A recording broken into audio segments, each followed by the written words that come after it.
검찰이 봐주려고 하면 네. 자기 눈에 보이는 것만 압수수색하면 되는 거잖아요. 굳이 막 벽을 두들겨서 그 벽 뒤에 비밀의 방이 있는지 안 보는 겁니다. 근데 그때 당시에 윤석열 전 대통령이 대통령이었고 검찰총장도 윤석열 전 대통령이 임명했고 건진법사랑 명태균 수사를 지연시키기 위해서 굉장히 노력하고 있었거든요. 또 특히 명태균 씨 관련해서는 핸드폰을 뭐 산소에 숨겨놨다. 뭐 이렇게 하면서 사실상 그 뭐 전자레인지에 돌리면 핸드폰이 다 해체된다. 뭐 이런 얘기를 검사가 했다는 얘기까지 있었잖아요. 그만큼 수사에 대한 의지가 없었다라고 말씀드리고 김건희 특검은 지금 증거가 속속 나오고 있어요. 지금 뭐 검찰이 발견하지 못했던 이 비밀의 방 같은 것 여기에는 물품이 보관돼 있을 가능성이 높고 그리고 검찰이 또다시 확보한 도이치모터스 관련 김건희 녹취록 이러한 것들도 새로 발견됐지 않습니까? 네. 이건 사실 증거들이 속속 나오면 이 증거가 말하는 것들이 새롭게 혐의 사실이 추가될 수가 있어요. 그렇기 때문에 진술에 의존하는 거하고 증거가 나오는 거하고는 이게 수사 방향이 완전히 달라지는 거죠. 검찰이 놓친 건진법당 비밀의 방 2곳을 찾았다라는 겁니다. 여기 사진 같이 보겠습니다. 지금 이게 이 강남에 있는 이 건진법사의 법당입니다. 근데 이 밖에서 보면 일단 1층, 2층짜리 건물인 거죠. 2층짜리 건물인데 여기를 지금 잘 보면 여기로 가볼게요. 여기 2층이 사실 보면 불상 뒤편에 비밀 공간이 있다. 아마 이 추측컨대 그 비밀 공간이 이 불상 뒤편인 것 같다라는 얘기예요. 여기가 있었다. 근데 앞서서 남부지검에서 나와서 이 부분을 안 봤다라는 거죠. 그리고 또 하나 지하 1층도 있다. 어디? 여기 지금 풀숲이 좀 있는데 이 풀숲 이 뒤편으로 이렇게 내려가면 계단으로 가갖고 이렇게 해서 들어가는 차고 같은 이런 부분이 또 있다라는 겁니다.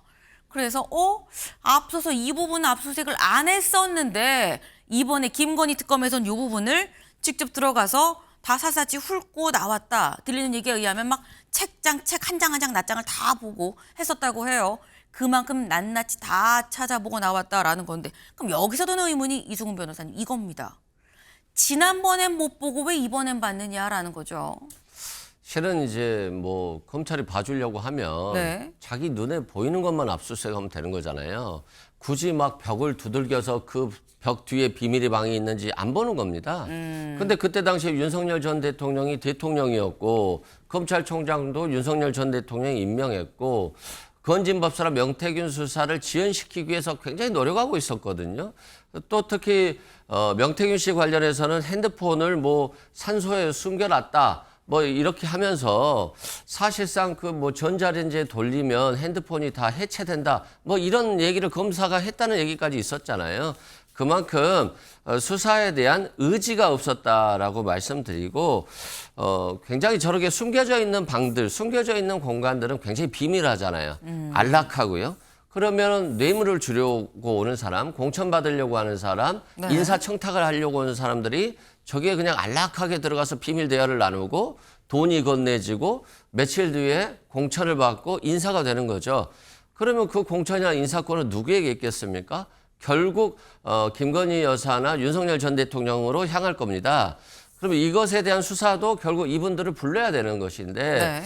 윤석열 전 대통령이 저렇게 수사를 거부하고 있으니까 저 사람들이 얼마나 진술을 솔직하게 할지 아니면 윤석열 전 대통령을 본받아서 계속해서 거짓말을 할지 한번 좀 지켜봐야 될 것 같습니다. 네. 그러니까 지난 검찰의 조사와 달리 이번에는 훨씬 더 꼼꼼하게 보고 있다라는 취지의 말씀이에요.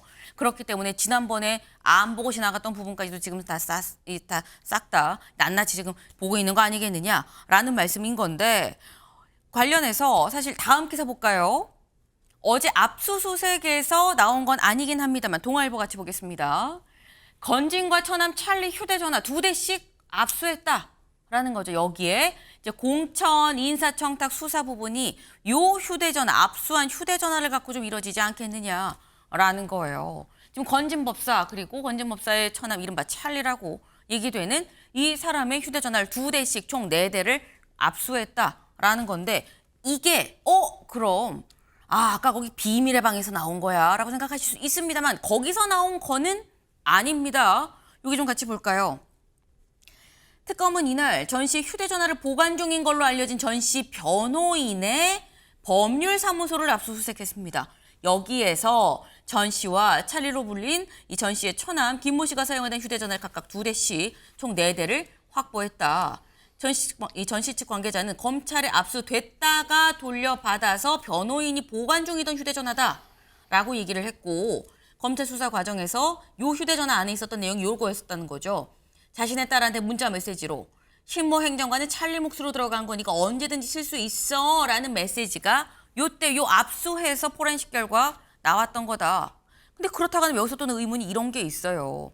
아니 앞서서 이미 압수해서 다 쭉 포렌식하고 돌려준 건데 이거를 최경철 위원님 굳이 다시 변호사 사무실에 가서 돌려준 걸 다시 또 압수해온 거거든요. 그럼 이 얘기는 지금 현재 김건희 특검이 앞선 검찰 수사를 못 믿고 있는 건가? 라는 생각도 듭니다. 이승훈 부회장님도 방금 말씀하셨다시피 좀 네. 앞선 검찰 수사가 좀 부실했던 것 같습니다. 왜냐하면 지금 내란 특검 같은 경우는 그 관련자들의 진술에 굉장히 의존을 하고 있지만 지금 김건희 특검은 지금 증거가 속속 나오고 있어요. 지금 뭐 검찰이 발견하지 못했던 이 비밀의 방 같은 것 여기에는 물품이 보관돼 있을 가능성이 높고, 그리고 검찰이 또다시 확보한 도이치모터스 관련 김건희 녹취록 이러한 것들도 새로 발견됐지 않습니까? 네. 이건 사실 증거들이 속속 나오면 이 증거가 말하는 것들이 새롭게 혐의 사실이 추가될 수가 있어요. 그렇기 때문에 진술에 의존하는 거하고 증거가 나오는 거하고는 이게 수사 방향이 완전히 달라지는 거죠. 그렇기 때문에 저는 사실 내란 특검은 별로 나올 게 없고 지금 재판에서 더 이상 추가될 것이 없고, 김건희 특검은 굉장히 국민들에게 휘발성이 높은 그러한 사안들을 던져줄 가능성이 높다고 저는 보는데, 왜냐하면 이게 사실 부패 사건이지 않습니까? 부패 사건이고 뭐 선거 범죄도 있고 이래서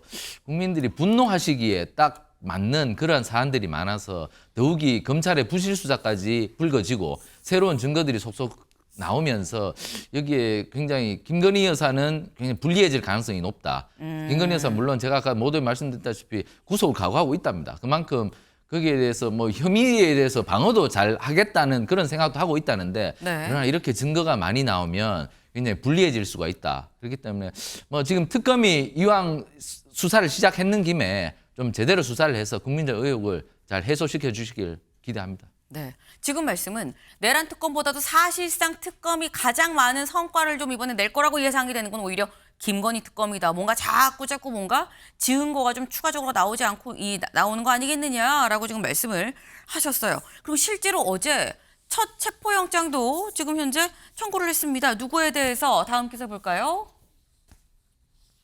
베트남에 체류하고 있는 이른바 김건희 여사의 집사라고 얘기했던 김모 씨에 대해서도 체포영장이 지금 청구가 됐다라는 겁니다. 문홍주 특검보 얘기 잠깐 들어보고 오시죠. 집사게이트 사건과 관련하여 지난 4월 베트남으로 출국한 김모 씨는 지금까지 본인과 처 모두 특검에 어떠한 연락도 해오지 않는 등 자발적 기구 의사 또는 출석 의사가 없는 것으로 판단됩니다. 체포영장이 발부될 경우 김모 씨에 대한 여권무효 조치에 즉시 나설 것이며, 김모 씨가 귀국 시 집사게이트 사건뿐만 아니라 코바나 컨텐츠 뇌물 의혹 사건에 대한 조사 역시 병행하여 각 사건의 실체를 신속히 규명할 예정입니다. 네. 지금 지난 4월에 베트남으로 나간 이른바 이 김건희 여사의 집사인 김모 씨에 대해서 왜 지금까지 보니까 들어올 생각이 없는 것 같다. 조사에 응할 생각이 없는 것 같다. 그래서 우리가 체포영장을 청구를 했다라고 얘기를 했습니다. 근데 이 얘기는 이승훈 변호사님, 사실 이 집사 김모 씨 입장에서는 둘 중에 하나예요. 연락을 끊고 잠적을 하든지 아니면 조용히 아니에요. 저 여기 있습니다. 라고 손들고 빨리 귀국을 해서 조사를 받든지.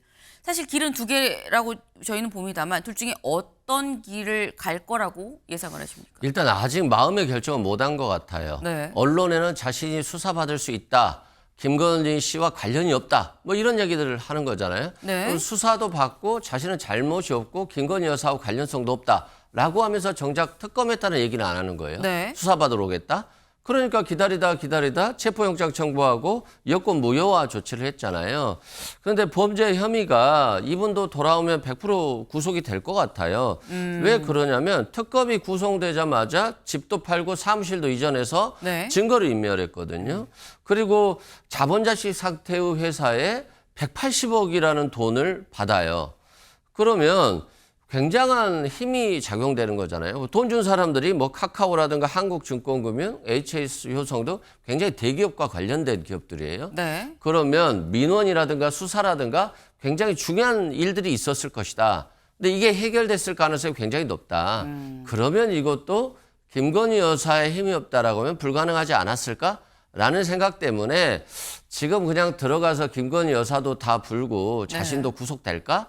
그래서 선처를 받을까 아니면 그냥 계속해서 도주할까 도망 다닐까 하겠습니다만 이게 도망 다니기가 쉬운 게 아니에요. 그 베트남 같은 경우도 다 우리 대한민국 국민들이 많아서 체포될 가능성이 굉장히 높습니다. 네. 그래서 조만간 좀 신경의 변화를 일으킬 가능성은 높아 보인다라고 네. 생각됩니다.